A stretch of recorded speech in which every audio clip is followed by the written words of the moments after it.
सभी विद्यार्थियों का एग्जाम स्पेशल जेपीआईसी के इस यूट्यूब चैनल पर एक बार पुनः स्वागत है। कक्षा 10 के विद्यार्थियों के लिए जो आज का वीडियो है, इसमें हम प्रश्न पत्र के प्रश्न संख्या 1 के विषय में डिस्कशन कर रहे हैं। कल के वीडियो में जो पार्ट 1 का वीडियो था, उसमें गद्य साहित्य के शुक्ल युग के प्रमुख लेखकों तथा उस युग के प्रमुख पत्र पत्रिकाओं के विषय में जाना। वे सभी प्रश्न बोर्ड परीक्षा में पूछे गए हैं, पूछे भी जाएंगे। आज के वीडियो में दूसरे क्रम में जो शुक्लोत्तर युग है आपके पाठ्यक्रम में, उससे संबंधित प्रश्नों के विषय में हम आपके सम्मुख विवरण तथ्य रखेंगे। जैसा कि हमने पहले ही बताया है कि हिंदी साहित्य का जो इतिहास है, प्रश्न संख्या 1 के अंतर्गत आना है, उसमें आपको शुक्ल युग और शुक्लोत्तर युग का ही अध्ययन करना है, अन्य किसी युगों का अध्ययन नहीं करना है। इस बात को विद्यार्थीगण भली भांति जान लें। गद्य साहित्य का इतिहास बहुत विराट है, 6 भागों में है, परंतु हम लोगों को उसका सिर्फ आंशिक रूप से शुक्ल युग और शुक्लोत्तर युग के विषय में अध्ययन करना है। कल जो पार्ट 1 का वीडियो था, उसमें शुक्ल युग के प्रमुख लेखक पत्र पत्रिकाओं के विषय में जाना। आज का जो टर्म है वीडियो का, उसमें हम शुक्लोत्तर युग के विषय में चर्चा करेंगे। तो आए जानते हैं कि इस युग से किस प्रकार के प्रश्न पूछे जाते हैं। तो जो पहला प्रश्न बनता है वह रहता है कि शुक्लोत्तर युग की समय सीमा लिखिए। शुक्लोत्तर युग की समय सीमा लिखिए। तो ध्यान दें विद्यार्थीगण, कल शुक्ल युग पढ़े तो शुक्ल युग 1918, 1920 या 1922 से 1936 तक माना जाता है। तो जो युग जहां से समाप्त होता है, उसके अगला वाला क्रम उसी के आगे से स्टार्ट हो जाता है। तो शुक्लोत्तर युग की प्रारंभ हुई 1936 ईस्वी से। कुछ विद्वान 1938 से भी मानते हैं। तो 1936 से लेकर स्वतंत्रता के पहले तक, अर्थात 1947 ईस्वी तक, भारत 1947 में स्वतंत्र हुआ। इसके बाद का जो हिंदी साहित्य है वह स्वतंत्रोत्तर युग के नाम से जाना जाता है। तो इतने से हम लोग संतुष्ट हो गए कि जो हमारी समय सीमा है वो 1936 से लेकर 1947 ईस्वी तक है। इस 11-12 वर्षों के अंतराल जो भी साहित्य में घटनाएं घटी, वह सब शुक्लोत्तर युग के साहित्य के अंतर्गत आता है। अब दूसरा प्रश्न जो उठता है वह यह रहता है कि शुक्लोत्तर युग को और किन किन नामों से जानते हैं। तो कल हमने ये शुक्ल युग से रिलेटिव है ना, क्योंकि नाम में ही शुक्ल लिखा है। शुक्लोत्तर, शुक्ल के उत्तर अर्थात शुक्ल युग के बाद आने वाला युग शुक्लोत्तर युग है। तो इसमें हमें कोई समस्या नहीं होगी, क्योंकि हमने शुक्ल युग का नाम समझा है। शुक्ल युग को हमने जाना था कि शुक्ल युग को प्रसाद युग ना, प्रसाद, प्रेमचंद, और जो सबसे प्रचलित नाम है इसका वह है छायावाद। ठीक है, छायावाद। अब शुक्लोत्तर युग को इसी से जोड़ देंगे, सब में उत्तर लगा देंगे, सभी में उत्तर लगा देंगे ना। तो ये हो गया प्रसादोत्तर युग। शुक्लोत्तर युग के अन्य नाम क्या हो गए? प्रसादोत्तर युग। इसी तरह प्रेमचंद के बाद का जो युग है उसे हम प्रेमचंदोत्तर युग कहेंगे। छायावाद में भी उत्तर लगाएंगे तो छायावादोत्तर युग कहलाएगा। बात समझ में आ गई ना? देखिए, प्रश्न पत्र और प्रश्न दोनों बहुत सरल होते हैं। बस आवश्यकता है हम अपने मोरल को स्ट्रांग रखें, मन को एकाग्र रखें और रटने की अपेक्षा समझने का प्रयास अधिक करें। तो इस तरह हमारा यह प्रश्न का उत्तर तैयार हो गया। इस शुक्लोत्तर युग के अन्य नाम हो गए प्रसादोत्तर युग, प्रेमचंदोत्तर युग तथा छायावादोत्तर युग। ये 2 प्रश्न तैयार करने के बाद हम पहुंचेंगे कि इस छायावादोत्तर या शुक्लोत्तर युग के प्रमुख लेखक कौन कौन से हैं। बहुत ध्यान से समझेंगे। 5 अंकों के प्रश्न में लगभग 3 अंक इसी से संबंधित रहता है। किससे? कि शुक्लोत्तर युग, या शुक्ल युग के प्रमुख लेखक और उनकी रचनाएं। तो इस प्रश्न पर हमें बहुत एकाग्र मन से अध्ययन करना है। अब देखें, शुक्लोत्तर युग के प्रमुख लेखकों में हैं रामधारी सिंह दिनकर। इनके द्वारा जो लिखा गया पाठ है ईर्ष्या तू न गई मेरे मन से। और इसको एक बात और समझ लें, कुछ लेखक आप पाएंगे जो शुक्ल युग में है वही शुक्लोत्तर युग में है।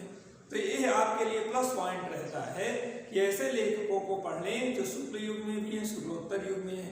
कैसे है? जैसे उन्होंने शुक्ल युग में साहित्य लिखना आरंभ किया, 20 वर्ष तक शुक्ल युग में लिखे, 10 वर्ष तक। उसके पश्चात आने वाले युग में भी उन्होंने रचना की, तो वो दोनों युगों के लेखक कहलाएंगे, उनकी कृतियां अलग हो जाएंगी। अब जो वो 10-15 वर्ष पहले वाले पीरियड में लिखे हैं वो शुक्ल युग के अंतर्गत आ जाएगी, बाद के जो 10-15 वर्ष में लिखे उन्होंने शुक्लोत्तर युग के अंतर्गत आ जाएगा। समझ में आ गई बात ना? लेखक एक है जो दोनों युगों में है। अब उसकी रचनाएं समयानुसार दूसरे युग में परिवर्तित हो गई। तो देखिए, शुक्लोत्तर युग के सबसे प्रसिद्ध और प्रमुख लेखकों में है रामधारी सिंह दिनकर, शांतिप्रिय द्विवेदी, यह भी शुक्लोत्तर युग के दूसरे सबसे प्रसिद्ध और श्रेष्ठ लेखकों में आते हैं। इनकी गद्य रचनाएं बहुत प्रसिद्ध हैं।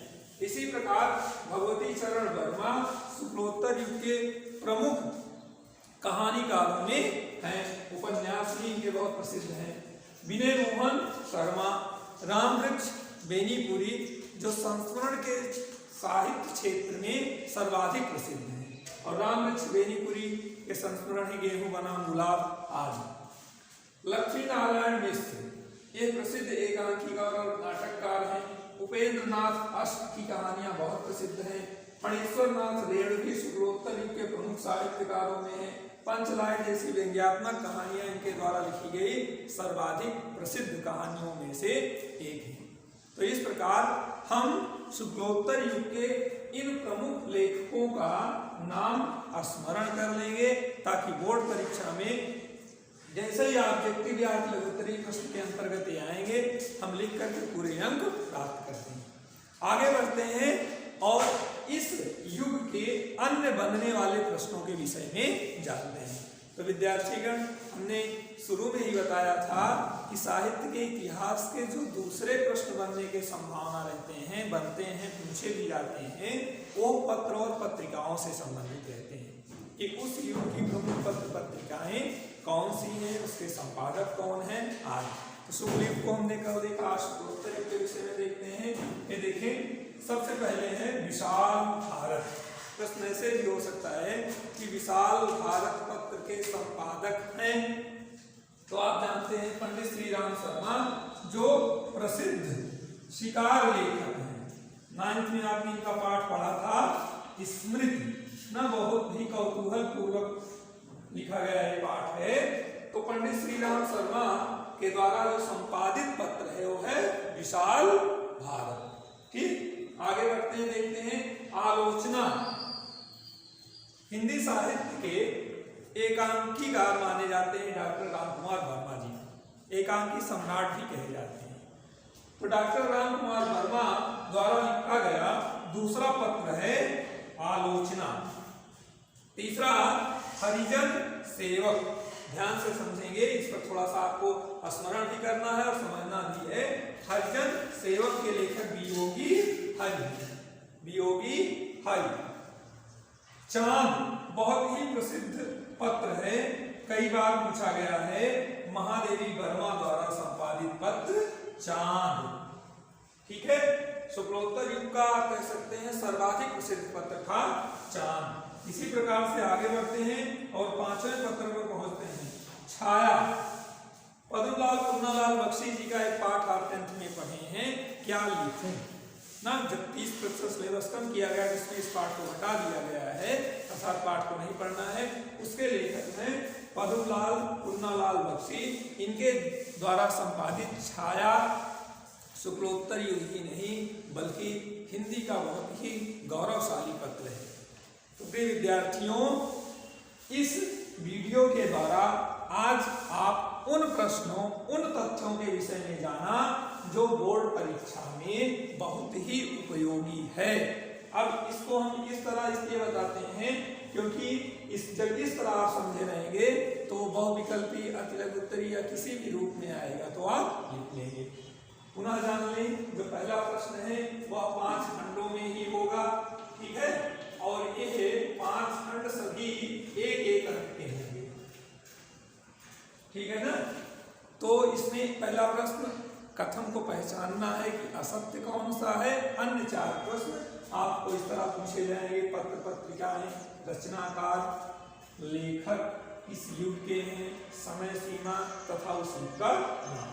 प्रिय विद्यार्थीगण, कल हम इसी प्रश्न संख्या के अर्थात प्रश्न संख्या 1 के पार्ट 3 नामक वीडियो के साथ आपके सम्मुख उपलब्ध होंगे। उस वीडियो में हम शुक्ल युग और शुक्लोत्तर युग की प्रमुख रचनाएं, उसकी विधाएं तथा उस पर दिए गए पुरस्कार के विषय में डिस्कस करेंगे। तब तक घर पर रहते हुए इस वीडियो के द्वारा आप पढ़ाई करें और उपयुक्त और होगा जब आप इसको लिखित रूप देंगे। तो कल पुनः मिलते हैं, तब तक के लिए धन्यवाद।